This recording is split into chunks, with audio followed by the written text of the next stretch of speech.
Hey guys, welcome to DN Sparkle Academy. तो आज का हमारा टॉपिक है distribution of ocean and continents. इसी में हम देखने वाले हैं कॉन्टिनेंटल ड्रिफ्ट थ्योरी। तो हम इस चैनल पर अभी क्लास 11 की एनसीईआरटी सीरीज कंप्लीट कर रहे हैं। आज का ये हमारा लेक्चर नंबर 5 है। इससे पहले 4 लेक्चर मैंने इसी चैनल पर लिए हैं, तो चाहे तो आप वो भी देख सकते हैं इस चैनल की प्लेलिस्ट में जाकर। तो चलिए फिर स्टार्ट करते हैं आज का ये हमारा टॉपिक कॉन्टिनेंटल ड्रिफ्ट थ्योरी। और स्टार्ट करने से पहले अभी तक आपने इस चैनल को सब्सक्राइब नहीं किया है तो प्लीज इस चैनल को सब्सक्राइब कीजिए। और हमारा ऐप है प्ले स्टोर पे, तो गूगल प्ले स्टोर पे जाकर वो ऐप भी आप इंस्टॉल कर सकते हैं, जिसमें आपको मिल जाएंगे बहुत सारे free test series material, notes material और बहुत से कोर्सेज भी उस पर लॉन्च है, तो चाहे तो आप वो भी देख सकते हैं। तो चलिए फिर स्टार्ट करते हैं आज का ये हमारा टॉपिक। तो हम इसमें देख रहे हैं एनसीईआरटी की फंडामेंटल ऑफ फिजिकल ज्योग्राफी की ये बुक। ठीक है, क्योंकि यहाँ पर 2 बुक्स दी है एनसीईआरटी की क्लास 11 में ही, तो हम ज्योग्राफी के लिए ये बुक रेफर कर रहे हैं। ठीक है, तो ये जो बुक्स के जो टॉपिक्स है ये कुछ यूनिट में डिवाइड है। ठीक है, तो फर्स्ट यूनिट जो है, इसका पहला यूनिट हमने ऑलरेडी स्टार्ट किया है, जिसमें ये origin and evolution of earth जो कि है आपका चैप्टर नंबर 2, वो ऑलरेडी मैंने इसी चैनल पर कंप्लीट किया है। Then interior of the earth जो है चैप्टर नंबर 3, ये भी कंप्लीट हो गया है। और आज का ये जो हम स्टार्ट कर रहे हैं, this is a fourth chapter, जो है Wegener's drift theory, Wegener's continental drift theory and plate tectonic. ठीक है, ये आएगा फोर्थ चैप्टर में। So let's start. Continental drift, तो ड्रिफ्ट का मीनिंग क्या होता है? ड्रिफ्ट का मीनिंग होता है मूवमेंट, मूव। ठीक है, एक जगह से दूसरी जगह पर मूवमेंट होना। कॉन्टिनेंट का मूवमेंट हुआ है ऐसा इस टाइटल से तो हमें पता चलता है। ठीक है, आज जो हम कॉन्टिनेंट्स देख रहे हैं, ये वाले कॉन्टिनेंट्स, ठीक है, ये क्या है? This is north America, south America, ये अफ्रीका, ये वाला पार्ट है यूरोप, और ये रिमेनिंग वाला पार्ट जो है ये एशिया, ऑस्ट्रेलिया, ठीक है, अंटार्कटिका। ये सभी जो कॉन्टिनेंट है, ये आज जिस प्लेस पर, जिस लोकेशन पर हम देख रहे हैं, क्या ये यही पर थे पहले से? नहीं। ठीक है, इसीलिए तो ये कॉन्टिनेंटल ड्रिफ्ट थ्योरी है। ठीक है, तो ये जो कोस्टलाइन है, अभी यहाँ पर कोस्टलाइन का मीनिंग क्या होता है? ये वाला जो है ये लैंड का पार्ट। ठीक है, यहाँ पर ये जो हम व्हाइट वाला जो पार्ट दिख रहे हैं लैंड के साइड में, it is called as a coast line. ठीक है, ये कोस्ट लाइन है इसकी। ठीक है, तो अब ये पता कैसे चला कि ये जो कॉन्टिनेंट है इसका मूवमेंट हुआ है? ओके, तो देखो, ये जो कोस्ट है, ये जो ओशन है, ठीक है, ओशन है ये, कौन सा ओशन है? Atlantic ocean. ठीक है, दिस इज अटलांटिक ओशन। तो इसकी ये जो कोस्ट लाइन हम देख सकते हैं दोनों साइड से। ओके, तो यहाँ पर ये जो कोस्ट लाइन है ना, तो इस कोस्ट लाइन में ऐसा देखा गया है, ऐसा पाया गया है कि बहुत सी सिमेट्री है आइदर साइड ऑफ ओशन के, बहुत से सिमिलर ऐसे चीजें यहाँ पर मिली है, सिमिलैरिटी बहुत सी मिली है, ये साइड में, ये साइड, ये साइड दिस वन, और ये दिस साइड में। ठीक है, तो ये सिमिलैरिटी कब पॉसिबल है? जब ये लैंड मासेस जो हम देख सकते हैं, ये कॉन्टिनेंट्स या फिर लैंड मास, ये जब कभी पास्ट में एक जगह पर ऐसे ये कभी तो ये ज्वाइन हुए, ज्वाइन थे, तभी ये पॉसिबिलिटी हो सकती है, राइट? तो ये जो कोस्ट लाइन है अटलांटिक ओशन की, इससे हमें सिमिलैरिटी हम देख सकते हैं दोनों साइड में। ठीक है, तो no wonder many scientist thought this similarity and consider the possibility of two Americas, Europe, Africa to be once join together. तो ऐसे बहुत से ऐसे साइंटिस्ट थे जिन्होंने ये पॉसिबिलिटी बताई है कि ये जो कॉन्टिनेंट्स थे, ये जो लैंड वाला जो पार्ट था, ये America, north America, south America, ये अफ्रीका, यूरोप, ये वाला जो पार्ट है, ये कभी तो ऐसे ये जॉइन था। ठीक है, जॉइन टुगेदर वंस पास्ट में। तो ऐसा, ऐसी ये पॉसिबिलिटी यहाँ पर इन्होंने बताई है। तो जो हमारे पास अभी रिकॉर्ड है हिस्ट्री ऑफ साइंस के, तो उसमें एक मैप मेकर है, डच मैप मेकर, जिनका नाम है अब्राहम ऑर्टेलिस। ठीक है। इन्होंने फर्स्ट टाइम प्रपोज किया था ऐसी पॉसिबिलिटी, ठीक है। इन्होंने फर्स्ट प्रपोज की थी ऐसी पॉसिबिलिटी, इन्होंने बताई थी अर्ली इन 1596 में कि ये जो कॉन्टिनेंट है ये जॉइन थे, ठीक है। और एक मैप मेकर थे एंटोनियो पेलिग्रिनी, ठीक है। इन्होंने एक मैप ड्रॉ किया है जिसमें इन्होंने 3 कॉन्टिनेंट, ठीक है, 3 ही बताए थे पहले, 3 कॉन्टिनेंट ऐसे टुगेदर करके इन्होंने मैप बनाया है, ये वाला मैप, ठीक है। ये एक कॉन्टिनेंट, ये एक कॉन्टिनेंट, ये ऐसा एक कॉन्टिनेंट, ठीक है। ये पूरा इन्होंने एक कॉन्टिनेंट, ये सेकंड वाला, ये थर्ड वाला, तो ये ऐसा ये मैप इन्होंने बताया है, ठीक है। तो इसमें भी क्या है, अभी ये सभी कॉन्टिनेंट एक ही जगह है, और ये रिमेनिंग वाला जो पार्ट ये क्या होगा, ये वाटर वाला पार्ट, ठीक है। तो ऐसा ये जो एंटीनियो थे इन्होंने ये ड्रॉ किया था ऐसा ये मैप। ना उसके बाद आए अल्फ्रेड वेगनार, ठीक है। उसके बाद जो बहुत इंपॉर्टेंट नाम है वो आए अल्फ्रेड वेगनार। ये है जर्मन मेट्रोलॉजिस्ट, ठीक है। तो इन्होंने ये जो कॉन्टिनेंटल ड्रिफ्ट थ्योरी है ये 1912 में, ठीक है, इन 1912 कॉन्टिनेंटल ड्रिफ्ट थ्योरी इन्होंने बनाई है। इसमें इन्होंने ये जो आर्गुमेंट है ये बताया था, ठीक है, कि ये जो कॉन्टिनेंट थे ये कहाँ पर थे। तो अकॉर्डिंग टू दिस, ठीक है, according to this continental theory, तो इन्होंने क्या दिया है इसमें distribution of ocean and continent, ठीक है। कॉन्टिनेंटल ड्रिफ्ट थ्योरी में क्या है, distribution of ocean and continent, ocean और कॉन्टिनेंट का डिस्ट्रीब्यूशन बताया गया है। तो अकॉर्डिंग टू द वेगनार ये जो सभी कॉन्टिनेंट्स थे, आज जो हम ये जो कॉन्टिनेंट्स देख सकते हैं, ये वाले कॉन्टिनेंट्स, ठीक है, ये आज अलग अलग इनकी लोकेशन ये जो है, ठीक है। तो आज जो करंटली प्रेजेंटली जो हम इनकी लोकेशन देख रहे हैं, पहले ये ऐसे नहीं थे, ठीक है। और ये जो बने हैं, ये जो सभी कॉन्टिनेंट जो बने हैं, ये कॉन्टिनेंट्स बने हैं एक सिंगल कॉन्टिनेंटल मास से, ठीक है, एक सिंगल लैंड मास से ये बने हैं। और इनके अराउंड एक बहुत ही बड़ा ऐसा ओशन था जिसे मेगा ओशन कहा है, ठीक है। तो ये जो कॉन्टिनेंट था सिंगल कॉन्टिनेंट मास और सिंगल लैंड मास, इसे कहते हैं सुपर कॉन्टिनेंट, और इसका नाम है पेंजिया, ठीक है। पेंजिया का मीनिंग होता है ऑल अर्थ। और जो रिमेनिंग वाला जो वाटर का जो पार्ट है, ओशन वाला part, it is called as a mega ocean, and उसका नाम है पैंथेलसा, ठीक है। पेंजिया मीन्स कॉन्टिनेंट वाला पार्ट, पैंथेलसा ओशन वाला पार्ट। पैंथेलसा का मीनिंग होता है ऑल वाटर, लाइक दिस। ये जो था पूरा ये पार्ट ऐसे एक ही लैंड मास से बना है, इसका नाम है पेंजिया। और ये जो रिमेनिंग जो पार्ट है इसका नाम है पैंथालासा, ठीक है। ये है मेगा ओशन, ठीक है। नाउ धीरे धीरे क्या हुआ, अभी जैसे टाइम पास होता गया, ये जो पैंथेलसा है, पैंथेलसा और पेंजिया, ठीक है, ये जो पेंजिया है स्पेशली, ये पेंजिया ब्रेक होता गया, ओके, टूटता गया धीरे धीरे, किसी तो मूवमेंट की वजह से, ड्रिफ्ट की वजह से, ओके। तो ब्रेक होकर ये 2 पार्ट में डिवाइड हुआ, लाइक दिस। तो ये ऊपर वाला जो पार्ट था, नॉर्थ वाला पार्ट, ये हो गया नॉर्थ पार्ट, और ये नीचे वाला जो पार्ट है साउथ, ठीक है। तो ये जो नॉर्थ पार्ट था it is called as the लॉरिशिया।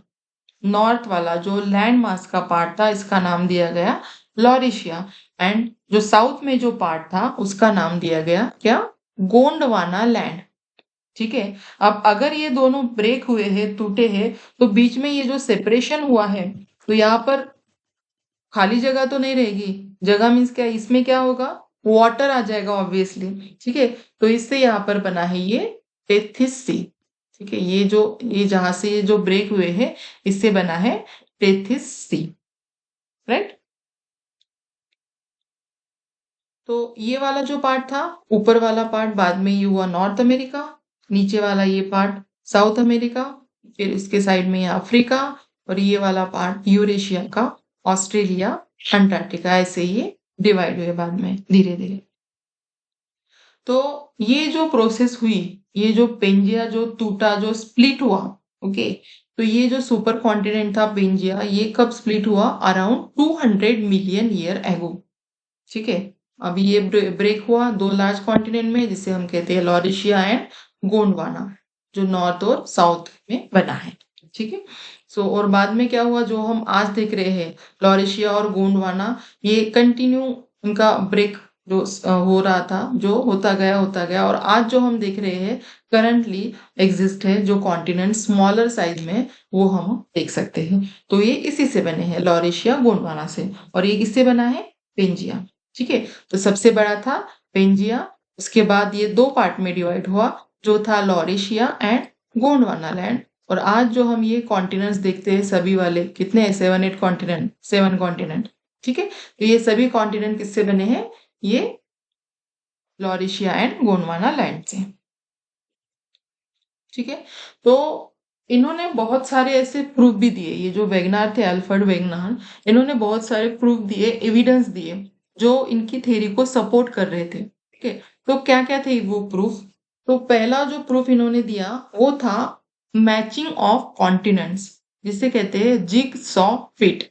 ठीक है, तो यहाँ पर ये जो अभी ये वाला जो पार्ट है, साउथ अमेरिका वाला पार्ट, ठीक है, और ये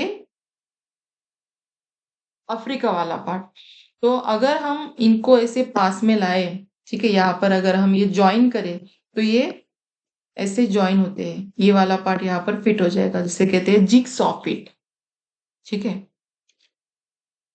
तो ये जो शोर लाइन मीन्स वो जो कोस्ट लाइन है वही, ठीक है, अफ्रीका की and South America facing each other has remarkable and unmistakable match. ठीक है, एग्जैक्टली वो ऐसे फिट होते हैं वहां पर, that is called as a jigsaw fit. ठीक है, वो ऐसा गेम नहीं होता कि जिगसॉ फिट वाला, ठीक है, ऐसे ज्वाइन करने का, तो उस टाइप से ये ऐसे ये ज्वाइन होते हैं यहाँ पर। तो ये इनका फर्स्ट एविडेंस था, प्रूफ था। ठीक है, तो ऐसे ये जो मैप भी ऐसे बहुत से इन्होंने बनाए, तो कंप्यूटर प्रोग्राम करके बनाए थे, जिससे ये अटलांटिक वाली जो मार्जिन थी, ठीक है, ये यहाँ पर ऐसे ये फिट होती है। ठीक है, लाइक दिस, देखो यहाँ पर अगर ये ऐसे ज्वाइन किया जाए तो ये ऐसा यहाँ पर ये फिट होता है। ठीक है, तो ये is called as a jigsaw fit, matching continent. तो ये फर्स्ट एविडेंस था। नाउ नेक्स्ट एविडेंस, इनका सेकंड एविडेंस जो था, rock of the rock of same age across ocean. तो ये जो ओशन वाला पार्ट था, यहाँ पर देखो, ये जो ओशन वाला जो पार्ट है, ठीक है, ये पूरा ओशन है। ठीक है, ओशन के साइड में ये जो कॉन्टिनेंट्स है, तो यहाँ पर जो भी रॉक्स है, ठीक है, उनके बारे में यहाँ पर रॉक्स, और ये वाले जो रॉक्स, ठीक है, उनके बारे में यहाँ पर बताया है। तो रॉक जो थे सेम एज के थे ओशन के साइड में, ओके, अक्रॉस ओशन। ओके, जो भी रॉक मिले वो सेम एज, उनकी एज जो थी, उनकी लाइफ जो थी, एज उनकी सेम ही थी। ठीक है, और ये कैसे पता चलता है? रेडियोमेट्रिक डेटिंग मेथड से। ओके, रेडियोमेट्रिक डेटिंग मेथड से रॉक की एज हम कैलकुलेट कर सकते हैं, तो वो सेम ही मिले। ठीक है, so the belt of Asian rock of 2000 million year from Brazil coast match with those from western Africa. तो ऐसे ये यहाँ पर ये मैच हुए। ये कब मैच हुए? जब ये ऐसी कंडीशन में रहे होंगे तभी ये मैच होंगे ना। एक साथ अगर ये बने हैं, एक साथ फॉर्म हुए हैं, तभी उनकी एज सेम होगी, राइट?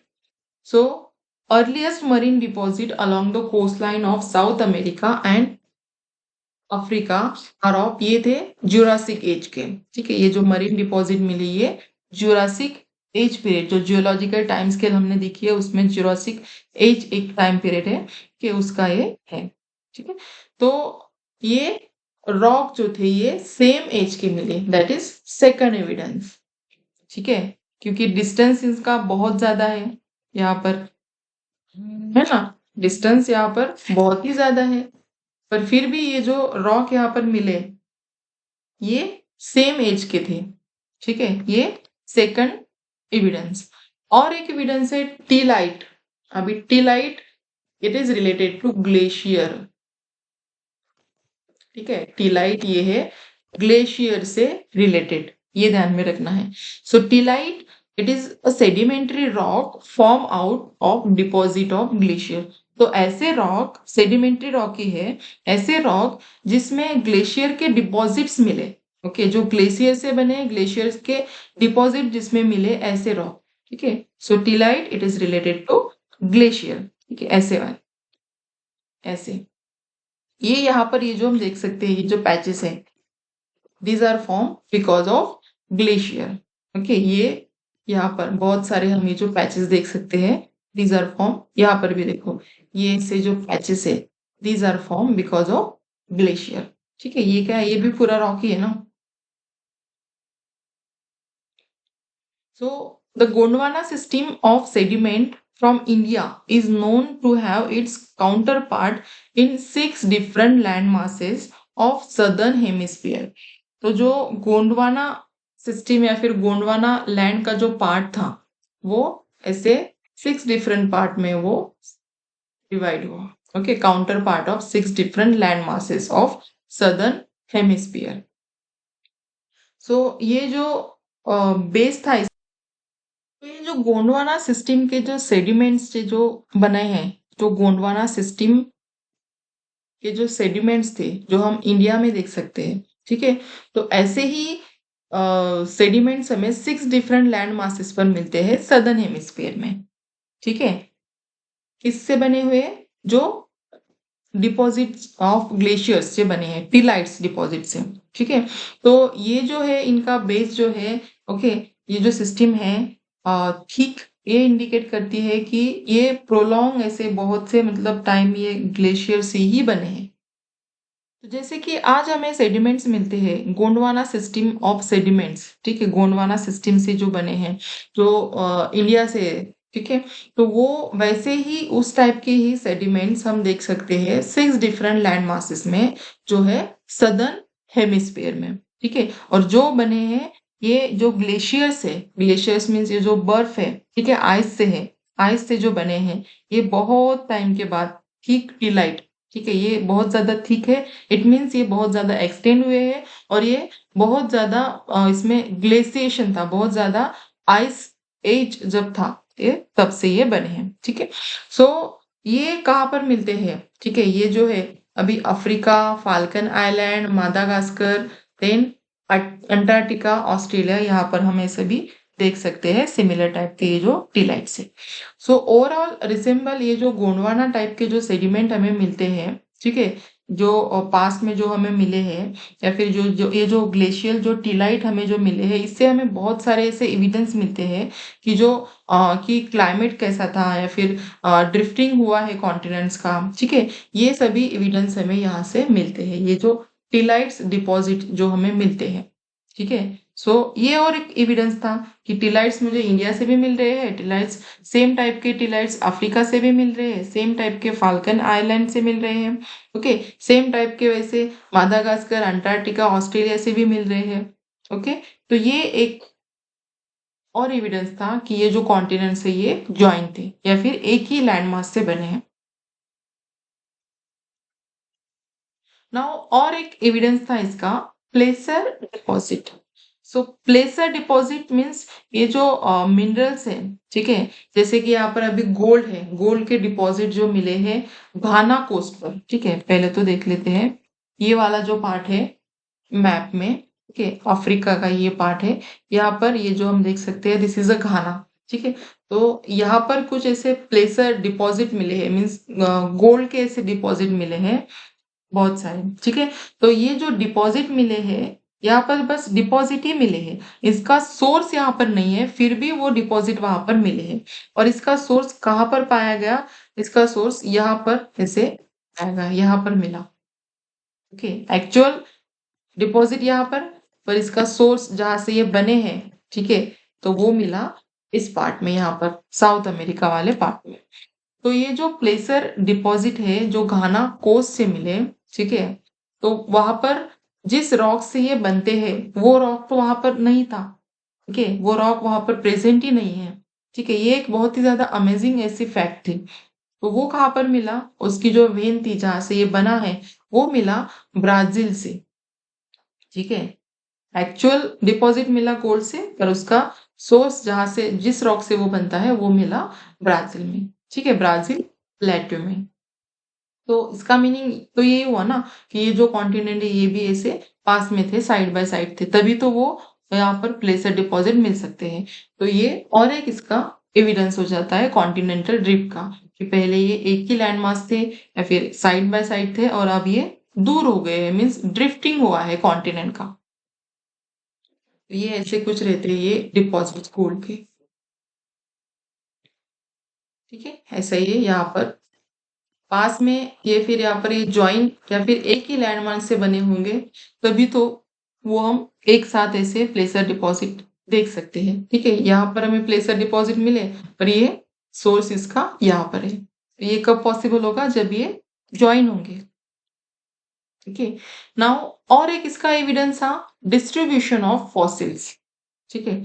फॉसिल्स मीन्स ये जो प्लांट या फिर एनिमल्स थे, ठीक है, ये जो इनके हमें प्लांट या फिर एनिमल्स के जो ये जो फॉसिल्स है प्लांट या फिर एनिमल्स के, ठीक है, ये आइडेंटिकल मिले बहुत से प्लेसेस पर, ओके। जैसे कि अभी यहाँ पर ये फॉर एग्जांपल लेमूर है जो इंडिया में मिलता है, ठीक है।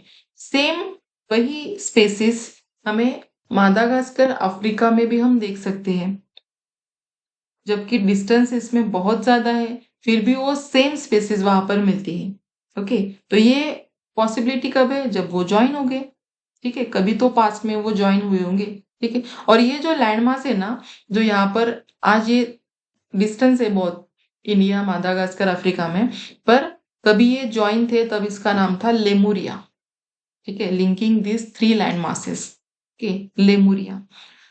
तो और एक स्पेसिस थे जिसका नाम था मेसोसॉरस। ये एक स्मॉल रेप्टाइल है जो कि ब्रैकिश शैलो ब्रैकिश वाटर में ही मिलता है, ठीक है। उसके भी स्केलेटॉन मिले, ठीक है, उसके भी स्केलेटॉन मिले।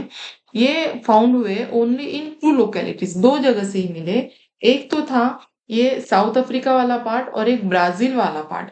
अब जो भी ये जो दोनों भी लोकेशन है ये भी ऑलमोस्ट 4800 किलोमीटर तक दूर है, मीन्स उसमें उतना ये जो ओशन वाला जो पार्ट है, ठीक है, ओशन से ये सेपरेट हुए, इन दोनों के बीच में ओशन है और डिस्टेंस इतना बड़ा है, ओके। तो ये कब पॉसिबल है, ऑब्वियसली जब ये कभी तो पास हुए होंगे। तो ये है डिस्ट्रीब्यूशन ऑफ फॉसिल, ठीक है, मरीन फॉसिल ऐसे ये बहुत से मिले, आइडेंटिकल स्पेसिस प्लांट और एनिमल के भी, ठीक है। तो ये एक और इसका एविडेंस था। नाउ अभी ये तो सभी एविडेंस हो गए, ठीक है, एविडेंस हो गए, सबने मान लिया कि ठीक है कि ये जो कॉन्टिनेंट्स थे सभी एक जगह थे या फिर एक ही लैंड मास से बने हैं या फिर जॉइन थे। पर the main question is here कि ये जो कॉन्टिनेंट्स है इनका मूवमेंट हुआ है, अब तक हम ये बोल रहे हैं कि मूवमेंट हुआ है, मूवमेंट हुआ है, पर ये जो मूवमेंट हुआ है ये कैसे हुआ है, ठीक है, ये मूवमेंट क्यों हुआ है, कैसे हुआ है, ठीक है। तो ये जो क्वेश्चन का आंसर इस थ्योरी से हमें नहीं मिला, इसलिए ये थ्योरी वहां पर फेल हो गई, ठीक है। तो इन्होंने क्या बताया अभी, ठीक है, इस थ्योरी में इसका आंसर इन्होंने क्या बताया कि जो वेगनास थे इन्होंने सजेस्ट किया कि ये जो मूवमेंट थे, ये जो ड्रिफ्टिंग हुई है, ये किसकी वजह से हुई है, ये हुई है ये दो चीजों की वजह से, दो फोर्सेस की वजह से, जो है pole fleeing force and tidal force, ठीक है।